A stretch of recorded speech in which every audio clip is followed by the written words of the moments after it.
Hey, Maddie, how are you? I'm well. How are you? I'm very excited for this. As you can see, I'm not usually a grinner, but I feel like with everything that's going on, this is going to be a chance for us to catch up, which we haven't had in a very long time. It's true. So, for our audience, let me introduce you. You are Matthew Lovegood, and I guess the entire time I've known you, you've had 4 to 17 jobs. But currently, I guess the ones that apply to this conversation are you are a ballet master for our former sister company, American Midwest Ballet. And you are also a principal dancer and guest choreographer for Ballet Vero Beach. Yeah? True. Yay. Uh, Guilty. So we should also let the audience know that we have been best friends and colleagues for quite some time. So I just thought that this would be a really great way to learn more about our February program, which all four works on the program. You and I both have history with either as choreographer or dancer or sometimes even both. So why don't you tell the audience how you and I met? Well, Adam and I both got a job with Omaha Theater Ballet in Omaha, Nebraska. In we would have started late summer of 2003. So a few weeks before the season was supposed to start, there were some classes offered to the dancers so that they could get their sea legs, get back into shape, what have you. So that was the first time that I met Adam, that we met each other because we attended some of those classes together. And I'm not really sure why, but I decided that we were going to be friends. So he was stretching before one of those classes, and I went over and I sat down near him and I started chatting, and he didn't really say much. And in fact, at some point, it was either that day or the following day, he said, and I quote, "I'm not really looking to make any more friends." It's true. That's absolutely true. And you said, yeah, late summer, early fall of 2013. So it's almost 18 years that we've now been Well, friends. 2003. Oh yeah, 2003. Yeah, So still 18, almost 18 years. And long so time. who was wrong in that situation? I guess it was me. But I persisted with my ever cheerful disposition, and it wasn't too much longer after that I don't know. I guess Adam realized I wasn't going to go away until we were friends, so we started hanging out. We did not live together our first year in the company, but then we ended up getting a beautiful apartment in a former, it was a St. Regis hotel at one point, still called the St. Regis. It's still there in Omaha. And we actually ended up living together for 4 years. So from I'm not looking for any new friends to roommates and then, best friends and colleagues for years and years after that. I'm going to ask you, you can keep it unvarnished or not, but I want to share my first impressions of you. I want you to share your first impressions of me. My first impressions of you, gosh, I don't remember. It must have been good because I decided to go over and try to chat with you. Yeah, it definitely wasn't anything bad. Apparently, I thought you were friendly, which Which was not totally the that case. was on you. That was poor judge of character on your part. I remember actually, if it wasn't those preseason classes, then very shortly, we always used to start with Nutcracker for a bit, and then we launched into other ballets. And I can't remember why at this point. Why didn't that season we should have just started with Dracula? I don't know why. That didn't make any sense. But anyway, I remember at some point in class going, "My God, this guy Matthew has always been known for impeccably clean ballet technique. He had amazing first teachers. The ballet mistress of the old company, Deborah Carr, who was a phenomenal dancer in herself, she used to compare him to Anthony Dowell, who is a gorgeous, he was director of the Royal Ballet, but he was a phenomenal English principal dancer.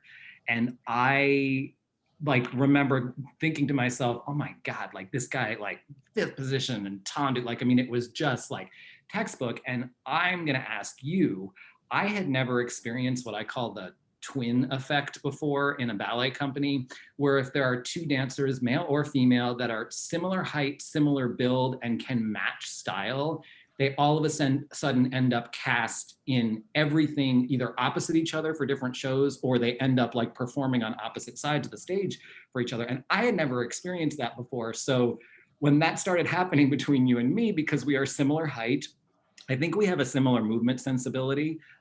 Both have had some very high quality balance sheet and American training in our background that we like to move, and we were able to match really well. I was like, well, okay, there's a reason they're running us next to each other, but I have to like make sure that every knee is stretched and every foot is pointed and everything is turned out, because all of a sudden I was next to you, and my experience in previous companies was like, I never looked like anyone else. Had you ever experienced the twin effect before Omaha Theater Ballet?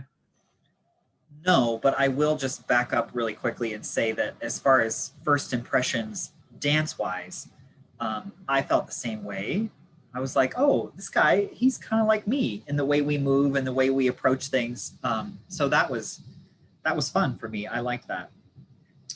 As far as the quote unquote cleanliness of my technique, I'm not trying to disparage myself in any way, but I always felt like having a clean technique, tight positions, things are turned out. That was kind of my thing.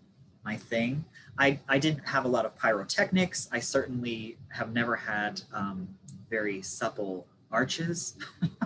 So I've always felt like that was my thing. So I had to kind of to run with that. And Adam has always had very clean technique as well. But something that I always had to try to not really compete, because I can't compete with that, but to try to match or to meet, especially because we did so many roles opposite each other, was particularly in his pirouettes. They always came to a little more naturally to him. He would get what we would say stuck on releve and just kind of float around. Floaty turns, not my thing. So I had to really. That's so funny. I think that one of the scary things about that sort of twin effect is I was talking about how even that first season we started with Nutcracker, and you and I were both cast in a version of the Arabian divertissement that was choreographed not on us. It was staged on us. We were sharing the casting, but it was choreographed on a guy who happened to be a really good left turner. And I'm a lefty, and I'm not disparaging you. You are not only not a lefty, you did not like to turn. So like there were these like outside attitude turns, balance on demi-point and stuff like that. And me being the less than nice individual that I can sometimes be, we'd be in rehearsal and I'd sort of like look sideways at you and balance and stop, and you'd get so mad at me. But I have to say that honestly, we're gonna get into one of the ballets that is my favorite on this program anyways, but dancing next to you always pushed me to be better, because I knew that you weren't just trying to be like a guy doing ballet, like you were actually trying to be a good dancer. And not to disparage other male dancers out there, but we both joined a company in a small Midwestern city at the same time, and we didn't really know what to expect. And I felt like it was very clear very quickly that the artistic staff was like, you guys have a standard that you're bringing, and we want to see it, and we want to see it all the time. So yes, it was kind of fun to, and I'm sure we'll get into this with the ballets that we're going to talk about. It was sort of fun to compete with one another, but it always made me better knowing that either you were on the other side of the stage, or I was one cast and you were the other cast, and you were going to bring it. So I had to give the same effect to the audience. Yeah, and not to get too esoteric with the comments, but if you take those elements, those circus pyrotechnic elements out of the equation, what are you left with? In my opinion, you're left with true dancing and true Artistry. artistry. Absolutely. And I think that that's also where Adam and I, we had common ground because we both approached it in that way. So that was really good. I would like to say one more thing about us meeting. For anybody out there watching this that knows Adam well, knows that you can often get to his heart through his mouth. He loves food, he loves to eat. So I think, if my memory serves me correctly, I think that that was my entry into our friendship, is that, and I want to say it might have been cookies, but it might not have been cookies. There was some food shared at a lunch or a evening thing. And then he warmed up and said, okay, you can be my friend because you know how to cook. To the point where at some point during our living together, when we were both cooking for each other, I gained quite a bit of weight at some point, but that's definitely a story for another day. Hey, guess what? I did this especially for you. I know the holidays are over, but it's a Nutcracker mug, and I know that that's your favorite ballet, so my tea is in a Nutcracker mug today. It is, and I love that mug. How It's cute. Got it from a student. Yay, kids. Yay. So going back to the ballet wasn't created in 2003, but in that first year that we were both in Omaha Theater Ballet, one of the main stage programs we were all told was going to be a mixed rep, where all of the dancers were allowed to submit ideas for choreography. And if I remember correctly, nothing was really ever rejected. So that was actually a phenomenal opportunity. And you and I both came to the company with some choreographic chops. You had been ballet master or co-artistic director of Lake Erie Ballet? I wore many hats at Lake Erie Ballet. Yes. Yes. And yes. And story for another day. And then I had been resident choreographer at Sarasota Ballet, where I was before.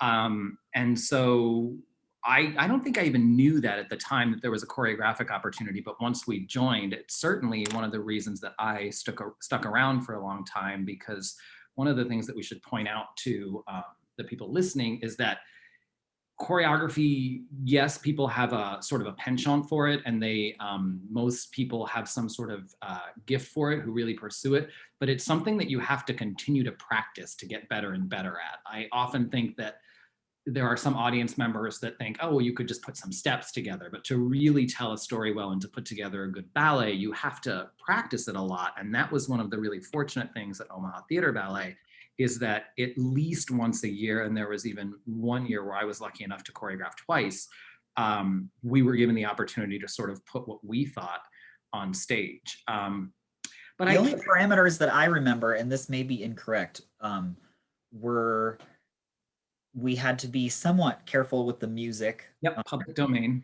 Yep. Public domain. The costume department was not going to, at least for me, was not going either, and we know who we're talking about, but go ahead. was not going to construct anything new. So we had to be able to use, we had free reign from whatever was in the costume loft. At least at first. It changed a little bit over the seasons. That's true, yeah. Yeah. And then, and also again, at least for me, we did not have carte blanche to use the entire company. That's we had a smaller group that we had to negotiate with other choreographers to who we could use. That's funny that you mentioned that, because I think, okay, so first year I did Crimson and Clover, you did Memento, and we did not intersect, which is weird because eventually we were intersecting in almost all each other's ballets. So the first year we each choreographed, didn't use each other. I'm trying to think, what was the second year for you? The second year for me was Icarus, and I used you. The second year for you, was that Caprice? Caprice. That was Caprice. Okay, so in the second year, we actually started choreographing on each other. I think the first year I wasn't allowed to use you. I think I requested you and I was not allowed to use you. Yes, I won't say what I was going to say. Particularly the first year, I think I was given a group. Yeah. So. Yeah. There was a lot of trust building that needed to happen in that company over the years. But we both stayed for a very long time. You're even still in Omaha. So yay, silver linings.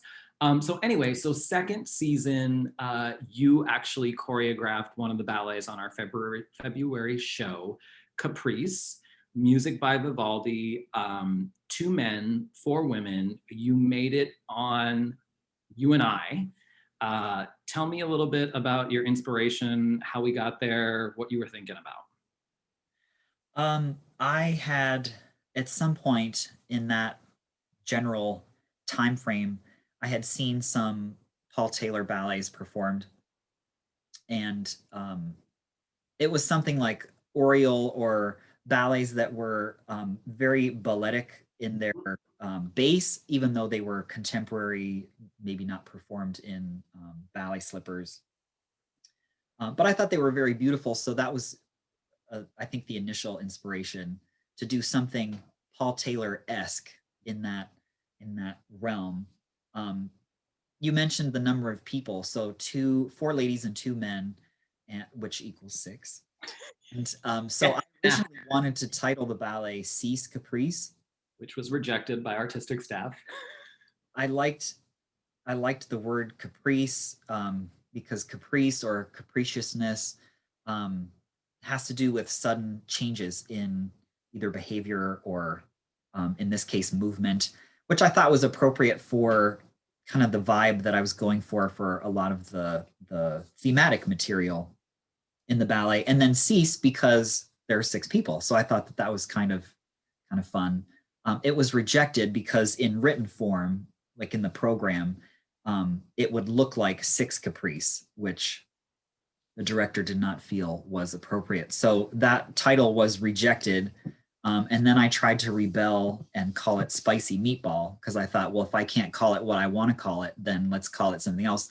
That didn't happen either. So we landed on Caprice, and it's just been Caprice ever since. So that would have been spring of 2005 that debuted. I had forgotten about Spicy Meatball, but that definitely triggers the fact that in many of your ballets, and I don't think I did this before I met you, but in many of your ballets, there are code words for certain sections so that, like, if somebody's lost or when we're rehearsing it, we say, oh, now you double back to Spicy Meatball or Peter Martin's or whatever, whatever these things are. You do that a little bit too, but that is definitely something that I do a lot of. I come up with names for sections or certain steps, and I don't know why, it just kind of happens. It makes it more fun. Honestly, it really does, because I then we started working on Caprice last year, so 2020 in March, because we thought we were going to debut it last season, but pandemic and everything, it's been pushed to now. And so when I was staging some of it and when you were here, I would give the dancers the codes. And sometimes it helps. Even something as silly as the butt spins, it makes you laugh. So then you spin a little more joyously. I want to ask you, to me, first of all, we performed that piece more times than I can count. When we were in Omaha Theater Ballet together, we danced it 2 seasons on the main stage, if I'm not mistaken. We danced it opening the Holland Performing Arts Center in Omaha, which is the gorgeous symphony space there. And yeah. The space wasn't finished yet, but the space wasn't finished yet. Our cats also parading, when the audience sees the costumes, parading through a construction zone, but also riding in a van with 6 people in these costumes in downtown Omaha. It was a lot, but it was fun to do. We did it on a tour to Red Oak on a giant stage, so all the running was crazy, and I almost died of cardiac arrest. Particularly for the 2 men, the 2 leads in Caprice, it's pretty aerobic. And there are some sections that have a lot of crossovers and or running. And so to perform it on a very long stage, probably, I don't know, what do you think, Adam, 70 feet? Oh yeah, it was long and narrow and just, wow. And on that tour that he was just mentioning in Red Oak, I don't remember having a lot of pre-rehearsal or advanced rehearsal. So it was kind of trial by fire. We found out as we were performing it on this giant long stage that it takes extra effort to run that far.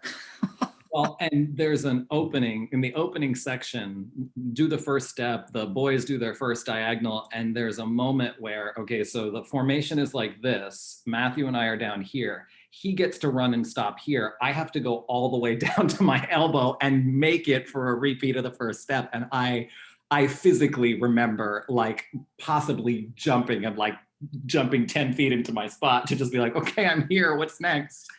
I want to ask you though, I'm hoping you can talk a little bit more deep about the inspiration, because I think there's a lot going on in the fact, like not just the capriciousness and changes of direction of the steps and stuff like that, but changes in the emotion, but also the pieces, choreography may not have evolved, but you and I did it for some years, and then it was not done for a while, and then it was brought into the rep at American Midwest Ballet, and you did it with Anders, who will be reprising his role with us with a new cast member, Daniel. So it's really kind of had an arc. So talk to me about the inspiration, but then talk to me about how you feel like it's evolved or how it's been staging it so many times. Well, let's see. As far as movement goes, for this particular ballet, I can't say that I necessarily was inspired by Adam's personal movement per se, but I remember him being very receptive to what we were doing. It's hard. It's Again, as you know, it's not unusual for Adam to express his opinion if there was something that he had feelings about. We'll put it that way. But he was really open to pretty much everything. I do remember some specific things you'll see in the piece. Both leads do a step where they're sitting on the floor with their legs folded in, and then they have to do a back bend and kind of swirl their body in a circle, yeah, sort of laying on the floor. Adam didn't think that he could accomplish that the first few times, but he did. Actually, he did it better than I did, in my opinion. So that was great. That's not the whole story. The whole story is in the very original version. If I'm not mistaken, I was the only one that had that step. And either very close to the premiere, you added it into your solo in whatever section that is, or the second time we did it, you're like, I want to do that too. And I was like, oh my God, the one thing I can do better than this guy. And then he adds it in. And I've told that story to Anders and Daniel when we were rehearsing. I'm like, just so you know, I originated this step and then he stole it from me. Yeah, there's also at the very beginning of the ballet, there is a simple saute. Saute is a jump, the ballet word for jumping. The two male leads do a jump sort of in juxtaposition to each other. And it's tricky rhythmically because they're only off by a half count. So it isn't easy, but Adam was also a little frustrated with the first few attempts at doing the cantilever jumps. It's the funny thing is, and I'll let you talk about sort of the evolution of the work. For me, what I enjoyed about the creation of the work is, I mean, yes, us getting to work like together in that way to create it, but also I feel like I knew that it was something that the audience was going to respond to. But even to this day, and we're now bringing it to Ballet Vero Beach, I don't, and this is going to sound like an insult, I don't know why I like it as much as I do.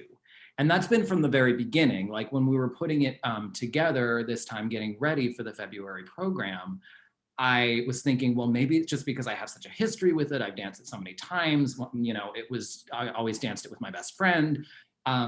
But I was thinking, and I think that was from the very beginning. There's something really interesting about, like you were talking about capriciousness. There's also, the audience can look for a juxtaposition between posing and movement. That, like where there's stillness and then everything sort of gets ooey gooey for a minute, and then there's a really sweeping pose. I think that it really satisfies the audience in that way. And honestly, I had never choreographed to Vivaldi before I danced Caprice, and then I think in the next, yeah, the next season was when I choreographed my first Vivaldi ballet. So I think that a lot of the way I hear and feel his music comes from Caprice, and the way you, it's not as even as everyone thinks. You know what I mean? There's always like a false one, or there's an 11, and you think of that in things like Stravinsky. You don't think of that in Vivaldi, but the way it hits the ear and the way you captured that in Caprice, I definitely took that into my own choreography for sure. There are some very, very modern um, positions and movements in the piece, but No, at the not my same thing. That was time, not my thing. it reads very, to me, it reads very balletic. Like Mhm. I'm thinking of at the end of the first male solo, which actually Adam did. There's a moment where the dancer rises up onto demi point and their arms and legs are extended out to the side and they hold it for a count or two. They're completely parallel, which is not ballet because they're not turned out. Their arms are not in a ballet position, but to me, somehow it's so linear and so balletic that that I think that's a good example of kind of the look of a lot of things in the piece. Yeah, Also, and I think that the style is something that is accessible and draws the audience in, and then it really is. There are a lot of emotional layers, and there's a lot of chance for audience to glean their own storyline, especially from the central section, which is the duet for the two leading men. Um, but I think that ultimately it's very joyous. I do want to talk about that duet for a second. I think I have. Go ahead. before you go to the duet, I just wanted to mention, since we were just speaking of the, the vocabulary for the piece, that I was nervous, um, probably the most nervous staging it on a new group of dancers this most recent time because there were dancers in the mix that I wasn't familiar with. And as accessible as the movement is and balletically based as it is, um, there's a certain element, and maybe Adam, you can speak to this. There's a certain element to this piece that if that extra je ne sais quoi isn't there, the piece just kind of falls flat because there isn't enough underpinning from within to hold it up. So I was really excited because the dancers took really well to the movement and they've injected their own I think inspiration to it. But it has to have a lot of breath, and it has to have a lot of life. You have to go beyond what the step is and reach more and move more and put a little extra energy in it, because it's not easy. I've said that several times, but the actual choreography is very simple. The shapes, the lines, I mean, they're either there and they're not, but if you're just sort of roboting it, yeah, it doesn't read. exactly. Um, in terms of the male duet, the central section, I think that I have had maybe my own storyline, always dancing it and then seeing it. And I'm wondering if, because this was we said spring of 2005. I mean, that's 16 years ago, to put two men on stage doing an arguably classic-ish duet together, um, shirtless. The pieces performed shirtless. Like that was a risk at that time in Omaha. Did you have any trepidation in that? What was your thought about putting that together? And then I might give a little bit about what I always felt dancing it.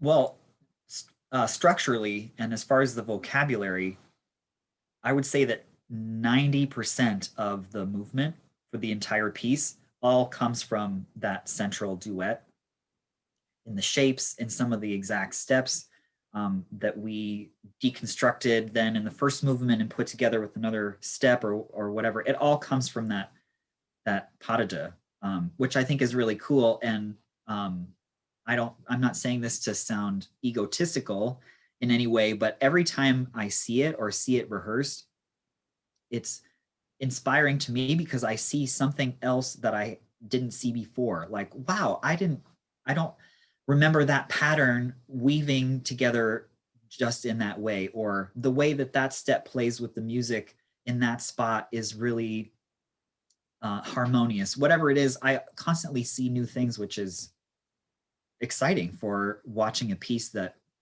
you've been doing for 16 years. Oh my God. We need to stop saying that. It was created yesterday. None of us Yeah. are over 21. So as far as the um, inspiration for the duet, I never set out to make any political statements or be controversial in any way. And I think to some degree, if anyone watches the duet and they do put those things into it, it's coming from themselves. There aren't any romantic caresses. There are no overt anything really. But I do think that there is a narrative to it. It might not be specific. And I told Anders and Daniel, the two leads in the current iteration, that I wasn't going to tell them what story I have in mind or I had in mind, but there should be one, and they should develop their own. Whether it is two brothers that are competing with each other and sort of expressing that sort of admiration slash aggression, whether they are two lovers, maybe they're two former lovers, maybe they're just friends. There are a lot of different layers, I think, that you could explore with it and it would make sense. It's funny that you bring that, putting your own meaning on top because of what you see, because a very big trend in dance now has been the fact that we can't get away from that. We used to try and say, no, no, it's not about that, or it's not about this, and in all senses. And now I think that there's a big embrace in that in dance, and I really love that. I love that for 2 points. One, I always felt that you and I were the same person, and that it was just two sides of the brain working, maybe not in the rest of the piece, but somehow I always thought that this was the same person having different thoughts at different times in that duet. And I don't know why, but that was the way I chose to perform it. And there's that moment in, I think it's the fourth section. Yeah, where we've done the tosses and everything like that. And we look at each other before we go to the line. Like, to me, that's where I got that from. But in this incarnation, this cast, I knew you had done it with Anders, and I knew I wanted to bring it here with Anders. I've always loved sort of the twin element of finding people the same height. And what I'm actually nervous but excited about in this time is having Anders and Daniel, who do have that size twin element, but Anders being white and Daniel being black. I don't think that you can ignore that, and it adds a whole different level to the work, especially that central duet. How do you feel about that? Yes. It's brilliant because through the whole piece, but especially the duet, there's so much yin and yang, light and dark, aggression versus lyrical movement, up and down, left and right. There's so much of that that I think that visually, the lead dancers, it's perfect. I love it. And honestly, what's weird that I didn't cast it that way because of the racial makeup. I think it certainly adds something to it, but I mean, you've seen them in the studio. They actually match movement quality almost like I feel you and I used to match movement quality. And that's, at the end of the day, doesn't matter what the dancers look like. In this piece in particular, like, it just makes it so much more resonant when both boys can move in the same way. And it's not an easy thing. It wouldn't be easy for two female dancers because it's so intricate, and I don't want to use the word dense, but I feel like it's dense like a Vivaldi score. There are a lot of notes and there are a lot of accents to hit in the choreography. There's a lot of I push you over, then you push me over. You run over there, I follow you. But next time I go first and then you follow, that sort of thing. And I think it's great, Adam's thought process when he danced the role. I will say that I would definitely agree with his viewpoint on sort of the narrative for the central duet when I performed it with Anders at American Midwest Ballet. And I think that that sense of we're the same person, but maybe at exploring different feelings and different points in our life because I'm old. I'm 20 years older than Anders, so us doing it together, and we're not the same physically, we're not the same in age. Do you want me to make you feel really old right now? In some respects, we don't share the same movement sensibility, but somehow it came together and it worked beautifully for that one. In 2003, when we met, how old do you think Anders and Daniel were? I don't know, 4 years old. Five. So I think that's a good time to say we've talked a lot about Caprice. But actually, one of the things that I was gonna say in terms of that you brought up to sort of move on to some other works on the program is the fact that Two Trumpets would go next chronologically. That was a duet that I choreographed the next year for you and Carrie Wanamaker, now Carrie Gold, a lovely dancer with Omaha Theater Ballet. Before Two Trumpets, can we? I'm interested in getting your input on one more thing with Caprice, and that is the lift, the big lift in the duet that the men do, which we didn't do the first time. That was when we did it the second time. You added that. In the original version, the big lift, we call it the big lift, didn't exist. It was some other material from earlier in the ballet. And then the second time we did it, we put in the big lift, which is unusual in that men typically don't lift each other into the air. And they definitely don't usually press, what dancers say, press another male dancer. Put them up and you leave. With your arms straight, so all the way extended as far as they can go. I feel like the duet is much better with the lift because somehow, even though it's not the end of the duet, it's somehow the perfect movement representation of like where the story is going. Well, but maybe you can speak a little bit to that. I think it definitely makes sense. There's a lot of almost fight choreography in the duet, but it's not actual. I mean, it's like a swipe, it's like a holding of a fist or something like that. And where you put in that press lift, it's where the climax is in all of that emotional buildup. So it's sort of a release and then it dies for a bit. And then I love how it makes the final pose of the duet make more sense because it's like, okay, we're calm. And we won't say what that is. Some people have seen it, but it definitely like it makes you go at the very end of that section. No, it's funny that you say that. Yes, I think it's at the perfect place and it's the climax. And we're going to move on to talk about Two Trumpets now. And I actually just started staging it on Catherine and Anders today. And I found a moment in the first section where I'm like, all of these years, why are they going to the back corner? It's such a weak place in this moment. It's before the arabesque pulls and the last and before the repeat in the entrecôts. So I looked at them and go, that's really bad choreography. You guys come downstage and then pull her back towards center. It's much stronger and it makes more sense in the storyline of the duet.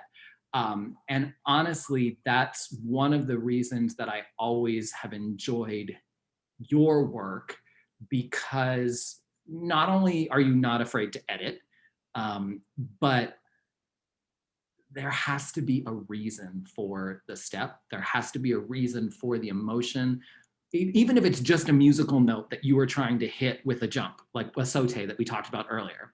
But I think that that is a quality that, if I may be so bold, is not always present in today's choreography. And I think that that's one of the reasons we've always gotten along aesthetically and artistically, is because we both look for that. We both ask why. Yeah, what's the point? Why are we doing this Why? right now? Aside from you and I catching up and trying to give the audience some insight, why are we doing this right now? Anyway, that was a little sidebar. But so Two Trumpets was done in the third season that we danced together in Omaha Theater Ballet. And what's so funny is, like I said, choreographed it for you and Carrie. I was commissioned for my first full length that fall, Sleepy Hollow, which you were also in, and the lead did an amazing job. But then when the mixed rep came around, I was like, I don't have the strength. I can't, like, I wanted something small and short. It's 6 minutes and 45 seconds to a Vivaldi double trumpet concerto. But Maddie, why don't you tell the folks at home how difficult it is? I was just going to say, it may be short, but it is not easy. It's very difficult, not only in partnering. Now, I have to say that part of that may be clouded in my memory with who I was dancing with for the original cast. I was dancing with Carrie, who is a gorgeous dancer. I adore her. But we were not well matched physically. She's taller than I am standing barefoot. So when she was on point, really too tall for me. But we danced well together. We figured it out. That center section, the adagio section in trumpets, was magic. The two of you know. I know you're laughing at me like, oh yeah, great. I'm glad it was magic. But I mean, she was phenomenal in that. Just like exquisite, beautiful dancer. Beautiful dancer. But as is with the case with a lot of Adam's work, lots of steps in Two Trumpets that may not be, you just have to be very precise. It may be a turn on one leg where you have to open into arabesque, which, it's not 12 pirouettes. It's not flipping around in the air and landing on, one leg. But in order to do it well and not fall over, or to look aesthetically pleasing, it's hard. You have to really know what you're doing, use technique, and it's full of those moments. Yeah, and honestly, I think it goes back to what we were talking about, me sort of taking I've always been very adamant about the musicality I want, let's say, but taking that cue from you and how you used the score for Caprice into the next season for Trumpets, that mix of having to hold certain things and then be flowy and move through things. Like when I was staging that first section today, that's what's hard. Like any of those steps on their own, yeah, great, I can do it. But when it's put together with the way that Vivaldi has all of the little staccato notes and then all of like the flowing melody like through that, like it ends up being hard. And that, I feel like that duet was still in my stage as a choreographer, where it's not that I hadn't learned to edit it and take things out, but where I was working with people that you and Carrie did it. Like, you know what I mean? Like, it was hard when I choreographed it and then you did it. So why go, oh, well, they don't need to do that third one. It doesn't need to be there with the music. Well, they did it, so let's just keep it. Yeah. Whereas a lot of my work now, I try and take that Coco Chanel attitude, like before you leave the house, take one thing off. And I just go, there's no reason for you to be on releve there. That doesn't need an extra turn there, just to like sort of unfetter it a little bit. But this one was certainly not that. And in revisiting it, like it's a lot. Well, and some people may, if you have not danced professionally or danced in a concert setting before, you may not know that simple movements, or even moments where you're not moving at all or not moving much on stage, are oftentimes harder than when you're going a mile a minute doing lots of fancy steps, because you still have to be dancing in those moments, even when you're not moving, if that makes any sense. So there are several places where you have to do that in two trumpets. And so it takes a lot of stamina and a lot of energy and a lot of artistic integrity to be able to sustain that, even if it's a simple moment or a pose that you're holding. Or a not so simple pose like the end of the first section. Right. Your lines, I said that to Anders and Catherine today. I go, okay, so this can be really beautiful, but if you both aren't really on, it can be real scary real fast. They're like, what do you mean? And they did it the first time. And then we tried it in contests and they were like, oh. Yeah. Not the funnest moment. I can't remember when we were working on it originally, did I let you guys in on the fact that it's dedicated to my parents and you guys you're my dad. Yes. She's my mom. Are they going to be watching this interview? I don't know if we should share this story, but something that I remember laugh. No. I don't know if it was the premiere, but it was the first time that we did it. It was. You dedicated it to your parents, but some shenanigans happened at the airport, and so your mom didn't actually make it to see the premiere. Your dad came without her, which is kind of ironic and funny. It was, because You saw it without her. We love you, Joan and Mike. You're the best. You've supported us for decades now. We love you. I don't know if they'll watch it. I'm going to tell them to after this, though. So my mom forgot her ID to board the plane. And my dad said, I'm going. But I hadn't told them that it was dedicated to them. So, yeah, that's true. And this is that season that we performed at Central High School, because we needed more space because we didn't have enough seats in the black box at the Rose.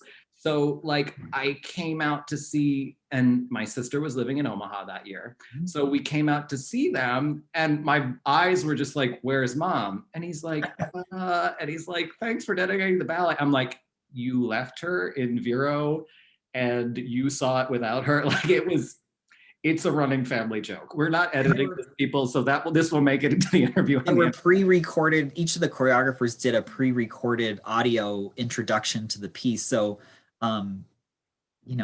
Mike is sitting there listening to this announcement about he and Joan. Anyway, it's good times. This is what happens because we've been friends for almost 20 years. Like stuff like this happens. We could do this all day, but we're here to talk about the February program. But that's hilarious. Yes, I had forgotten that was that one, but obviously it was, because that's the one I dedicated to them. Maybe Joan and Mike should see this show at separate performances. It's a pandemic year. Anything's possible. I mean, maybe they'll be in different states. Who knows? We love you, Mom and Dad. So trumpets, then the rest of the stuff on the program has all been things that have been created for BVB. So Il Retiro is speaking of things that are hard, except this is like a 12-minute solo, and you actually inherited that from Camilo. I choreographed it for Camilo. I want to tell the story of how it came about, but then I know you have some insights and some things to say about inheriting a role from Camilo and also a role that I choreographed.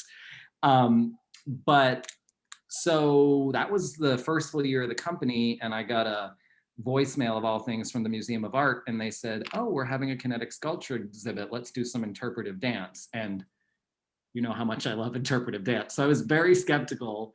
A lot of our supporters know this, but I was called into the museum's boardroom with the former executive director, Cindy Gedeon, and her entire staff, and it was just me. I'm just sitting there. And they're like, oh, blah, blah, blah, blah, and maybe you could there are 3 artists in the show, maybe you could do 3 separate pieces. Cool. So my contribution to the program was this solo, Il Retiro. Again, obviously, February program is all Vivaldi. So Vivaldi music, and I just choreographed something. We needed something. We needed some time on the program. And what's interesting about it, though, is most of our audiences have seen it as part of a larger work called Museum Pieces, because Camilo's 2 works for that program, when they all went together, it made sense for them to be a longer ballet. So when you inherited it from him, you took on Retiro, which is the first section, classic solo, you had the second section off, and then you were in the trio with the two contemporary dancers in the second section. This is the first time we've ever done it on the main stage without the other works. So talk to me about learning it. I taught it to you, right? But from a video of him. Yes, the first time I saw it, I had come down, I think it was the first season in the company. I had come down for a club tour, and Camilo performed the solo. It was on the club tour, and I saw him do it there, and he came off the stage or to the back where we were dressing, and he was just like drenched in sweat, total puddle, exhausted. And I remember thinking, huh, be really hard, and I found out firsthand. Yeah, the next season. It turns out. uh It's extremely technical. Yeah. Turns where you have to land on a dime and then hold a position. Things like doing a series of steps profile to the audience, which means that if you are not maximizing every moment of your turnout, which is important for ballet technique, it's not going to look so great. Things like that make it, for me anyway, really difficult. And it's also really long. So the final section has a lot of jumps and sustained jumps, which is hard to do when you're sweaty and tired after 10 minutes of previous dancing. But at the same time, I like it. It's really beautiful because I love ballet and it's so rooted in ballet. Well, there's two things that I think are interesting to point out to the audience. Most of our audience members by now know that we try and do a lot with the same choreography with different dancers, and that actually will lead into anything you can do in a second. But his interpretation is very, very different than your interpretation. And if I ever danced, I'm not going to in the future, but if I ever danced that ballet, I think it would also be different. When it was choreographed, like he's got those bendy toes, so he can like stand on a giant demi-point. You and I do not love staying on demi-point, even though I know I've choreographed many ballets where you have to stay there. You, not me. But like, so there was just, at that point I was like, Matthew, why don't you just do that on flat? And it's interesting because I don't think it ever diminished the performance quality at all, because you brought something unique to it. I think the thing that is funny now, when like setting things on Anders and Catherine, or even we've been working on Sleeping Princess with him and with them and Camilo, they all know me well enough to know that there's like A, B, B.5, C, D. But Retiro is like, there's like, oh, you do 1.5 of these and then you go back to that. So it's also like, it's mentally challenging. I'm always thinking of Elaine Stritch telling stories about the Sondheim songs, like Ladies Who Lunch, when she just, the lyric, you're in the middle and it's the same rhythm, but it's a totally different lyric and it left her mouth. Like Retiro is hard in that respect. It is hard. And also something else that's coming to mind is, and I would assume that this came about because of the space that you originally choreographed it for. But in translating it from that to the main stage, which has lots of space, it made some of the sequences more challenging because you had the same amount of time in the music, but you had to travel a lot farther or move a lot bigger. As opposed to performing it on a small stage or in an intimate, like on a club tour, it's a intimate space. Well, it's funny that you mentioned that, because even we talked about that with Caprice, but Trumpets, that season when you danced it with Carrie, we did it both in a very small black box and in a larger space, almost the size of like the high school here. And I was talking to Anders and Catherine today about that. Like, okay, so this was choreographed for 5 feet, but you're going to have to move 10 or 12. And it's just, I think it's things like that that audience members don't always think about. I think you and I were lucky, and Camilo as well, in that we spent time with touring troops where like 10 days straight, you're in 10 different theaters and 10 different size spaces, and you need to learn the spacing, and you have to, this is bigger today, this you keep under yourself today, and still maintain the performance quality and integrity of the step. And that's really difficult. And sometimes it's the opposite. Sometimes it's more difficult to have to do a step kind of underneath yourself if you don't have as much room. Yeah. So it works both ways. Yeah, very true. So I want to sort of jump to the last work on the program so that we can, wrap up, but also maybe talk a little bit about normal stuff. So we've gone in sort of chronological order. Caprice was the first thing we danced together, you choreographed, and then we moved into trumpets and Retiro. You were in the original cast of Anything You Can Do, which is the fourth work on the program. Anything you remember about that creation process? My creation problem, that might be apt. So my choreography, this was done a while ago. I think this was in our third or fourth season at Ballet Vero Beach. Well, this might be selective memory, but I think that at least the majority of it, didn't you choreograph on the ladies, and then the gentlemen learned it after? That's how I remember it, at least most of it. Yes, and I cannot say why, both for the sake of my marriage and for the niceties for another male dancer that was in the original cast. I'll say it. So it's the same work twice. Anything You Can Do, my inspiration was to take dancers of different heights and have them represent the three first, second, and third violins in Vivaldi's score. And it's a concerto for two violins. Ironically, I realized this today. Anything You Can Do, the music was sitting like in the back of my mind for like 20 years. I first heard it at a concert on a trip to London with my mom at a candlelight concert, St. Martin in the Fields.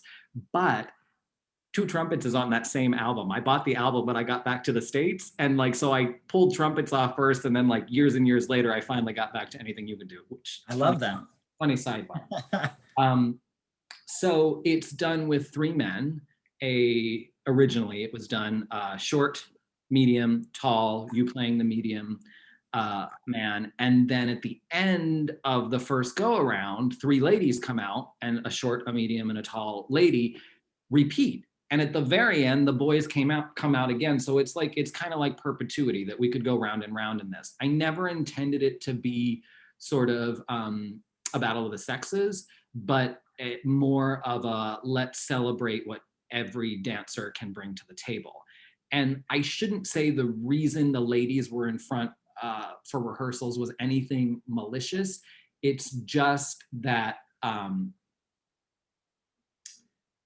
Sasha York, who I love dearly, longtime Ballet Nebraska A&B and BBB dancer, and also Camilo Rodriguez, ballet master, my husband, they wanted a little bit more time with the steps, where you had been working with me for so long. And I think that besides Retiro, I'm not sure there's anything else that I had choreographed on Camilo. Was that before or after Pastoral? I think Pastoral was later, wasn't it? I think so. Anyway, so like it had to have been, because that was the first year of the company when I was down for that club tour. So yeah, they were not they were not as used to how fast and demanding I can be. So I thought, for the sake of everyone's egos, the girls in front, Catherine was in the original cast, Vivi DeMarco, fabulous former dancer, both with BBB, Ballet Nebraska, A&B, and Chloe, oh my God, why can't I remember Chloe's last name? Watson. Chloe Watson. Wow. Sorry, Chloe. They at least put the face on that they knew what they were doing, and like, you know what I mean? So I think that you guys were in the back a lot, but it backfired because you weren't doing it over and over again. So when I'm like, okay, boys, it was like, it actually, I think, caused more angst. What do you think? Well, probably. I can say for me specifically, I shared the same position with Vivi, who beautiful dancer, beautiful woman, but a total battle axe as far as certain elements of Technique. Like technique. And Vivi so could pull things out that no one else can pull out. there were some things that you put in there for Vivi that then I had to try to copy that were like, oh my word, this is not easy. Yeah, and Well, again, it's that I can't believe I never thought of it this way before, but you really illuminated it when we're talking to Caprice. It's in that Vivaldi music, the contrast between the very still sharp notes and the lyrical stuff. Because some of the stuff that you're talking about is it's not hard if you do it to the right tempo, but like pique, turn, and fouette, but it's slow. Like, and I purposely wanted like slow, floaty turns. And if you're off and you fall, like, I mean, it's like it's hard. It's not easy. I don't know why I lots keep of stillness, turn, turn, turn, turn, turn, turn, turn, and then pose. Hold it, hold it, hold it. Yeah, If you're balance, that is stinky. yeah. So hard. But what was really Great exciting, ballet though. yeah, what's really exciting when it premiered is that much like Caprice, I think the audiences immediately got it. They got that it wasn't a competition. They got that it was more about we need to celebrate everyone for what they bring to the table, which is always like I take that from you. I take that from my teachers that like if you want to dance, find a way to dance and bring what you've got to the table. Um, so I really like that. We actually that year, I think it was the first year we were doing school shows, and we actually showed it to the fourth graders, and we made a whole curriculum about tall, short, different different genders, all that sort of stuff, talking about we need to be accepting of everyone, and everyone has ideas to bring. So that was really cool. We've done it different ways before. You and Camilo and Catherine, because you were first violin, Camilo was second violin, Catherine was third violin in the original cast. You guys actually did it on a club tour. I think we did it at Sea Oaks, Oak Harbor, and Johns Island that year. So we only did it once through, but we explained that usually it's cyclical and all of that. So it hasn't been back on the main stage, but it certainly had a life at BBB beyond the premiere. I do, I'm going to tell a story on you. In the fourth section, the crazy step, passe, lunge, and turn, and down, and passe, lunge. Oh yeah. I just, I remember, and I'll also tell a story on Camilo because I probably insulted him earlier, but now I'm gonna make up for it. Every time this ballet comes back, he like we do that step, and he looks at me, he goes, "Oh, just genius. This is one of my favorite ballets. I love it." And it's really nice and I appreciate it. But I also remember when I first explained it to you guys in the studio, not him, but your face was like, are you kidding me? And I think it had more to do with the fact that right out of that, your character, the first violin, has another insanely difficult solo. So you've been Some doing all this sustained turns. Yeah. yeah, he's all this crazy stuff and turn it down, and then you're just like, oh, and now I'm light and breezy. So I'm always like, it's an immediate like weird like mental flashback when he goes, oh, it's genius, I love it, and then I just picture your face glaring at me. It's really that moment that you're speaking of is really difficult because it's so fast and it's punctuated at the end by pirouette, which hopefully, as you're dancing it, hopefully you're able to land it cleanly. Um, but yeah, it's great. Some other memories that I have, I love in the middle section. I think it's the middle section. Yeah, the adagio. My position, my spot, got to do some big combres, back bends. Back bend. I'm not actually that incredibly flexible, but I always love to do things that you can explore your flexibility because it feels good. So much of ballet, even though it looks beautiful, for the dancer, it probably doesn't feel good. But some of those moments actually feels good. So I remember that. I love that moment. And then probably the hardest, the moment that, or the step that gave me the most stress is also in the adagio when most people know what an arabesque is. That's when a dancer has their leg extended behind them. Yeah.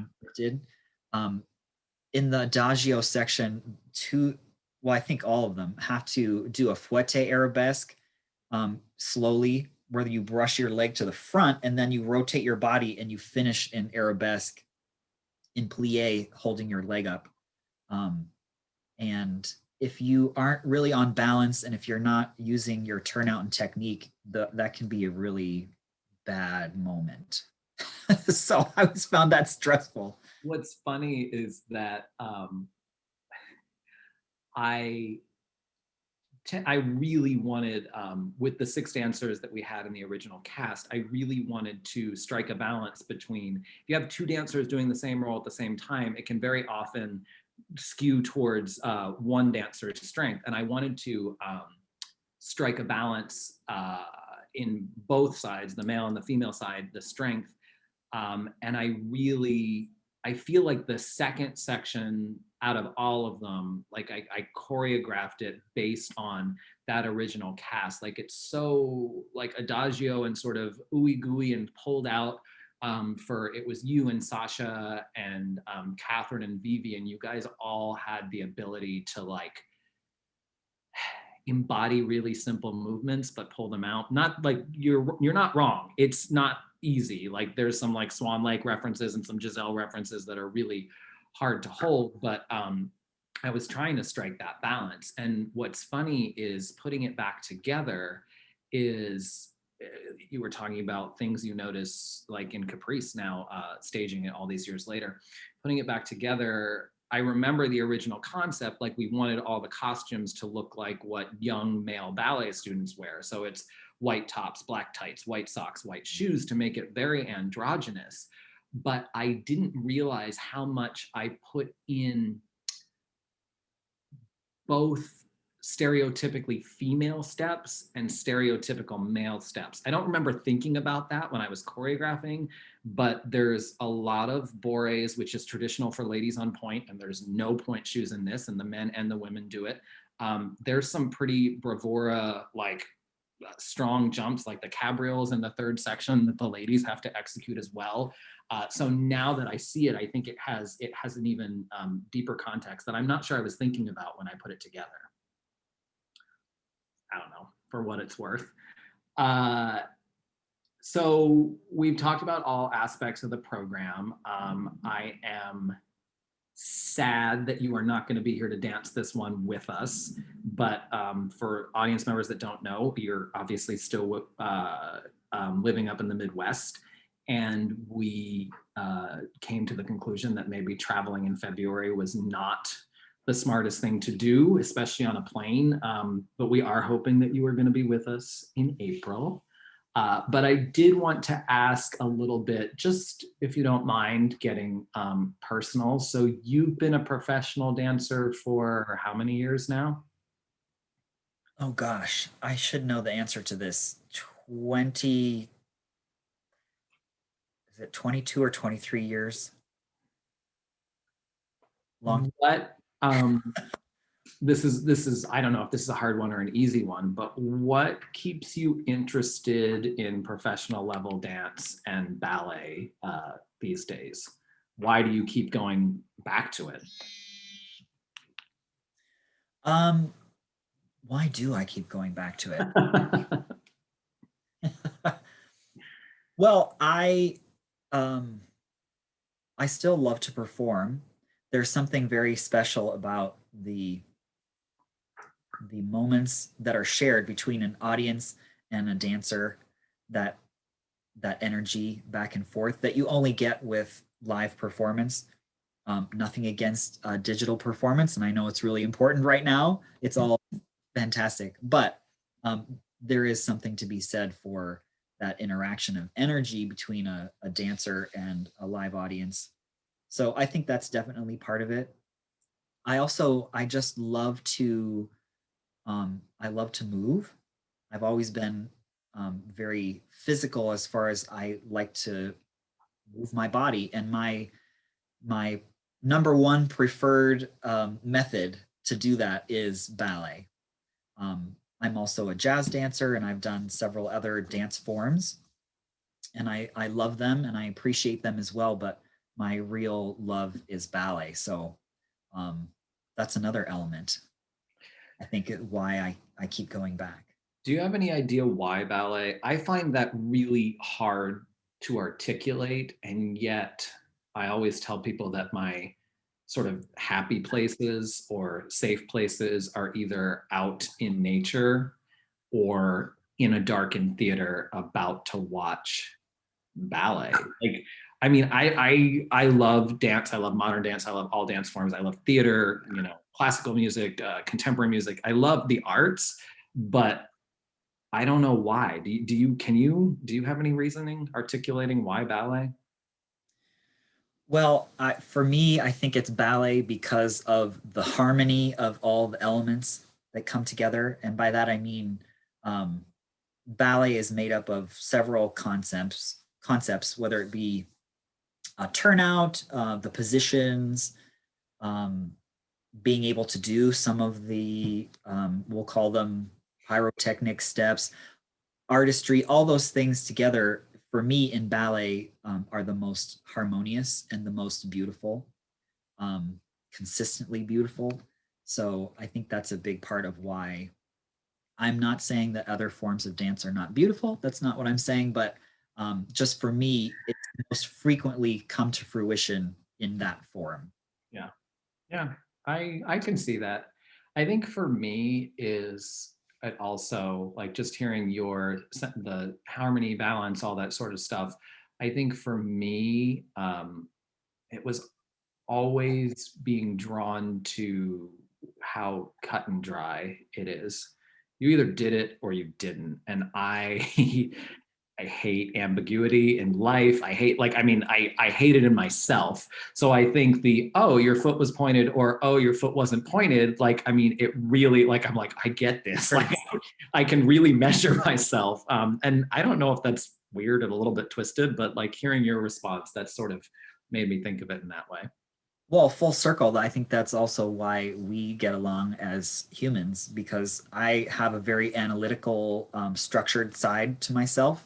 And so, definitely, I think that's also a part of it, what you were just mentioning. It's either right or wrong. There isn't a whole lot of gray area when it comes to classical ballet. Yeah. And I think that I feel like one of the same reasons that maybe ballet sometimes gets a reputation as antiquated or unrelatable is also why if you just sort of take a breath and I won't say submit to it, but take a breath and let it in, it it's very easy to understand, especially in I feel like in neoclassical work and stuff like that. There's an order, there's a hierarchy. You know how this ballet is going to unfold, and yet it can still surprise you and very much elicit an emotional response. So for me, it's always felt um, safe but really exciting. Does that make any sense at all? Yeah, Yeah. I would agree. And over the years, sometimes I've been frustrated by hearing people say that they don't like dance or they don't like ballet because they don't understand it. And my response to that is um, for me personally, and for me as a choreographer, I've not really been much interested in using dance or my art to make political statements or to make um, comments on the human condition or things like that. I really am just interested in beauty. And so if that's where you're coming at um, ballet from, there's really nothing to understand. You just watch it and just let it be beautiful and let yourself feel what you want to feel. And in that in and of itself is accessible.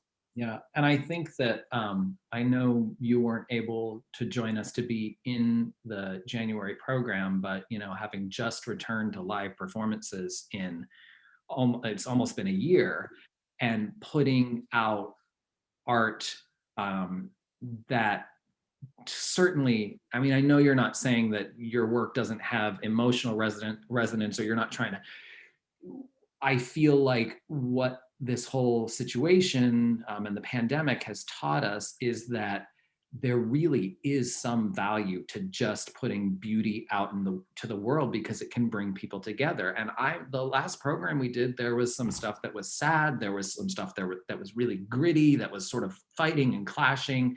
But at the end of the day, within those emotions, and actually, again, talking full circle about, one of my favorite ballets that everyone's going to see in February, Caprice, is that you're not pushing the meaning on anyone. People are allowed to make their own inferences.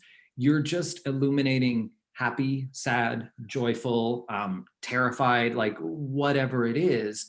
And I think that that's why A, putting beauty out there into the world is so important, but B, the arts are so important in this time, because you do get something, even if you're attaching your own meaning to what you're seeing on stage, you get something from having those emotions sort of projected at you by artists. And for me, dance has always been the most powerful form of that.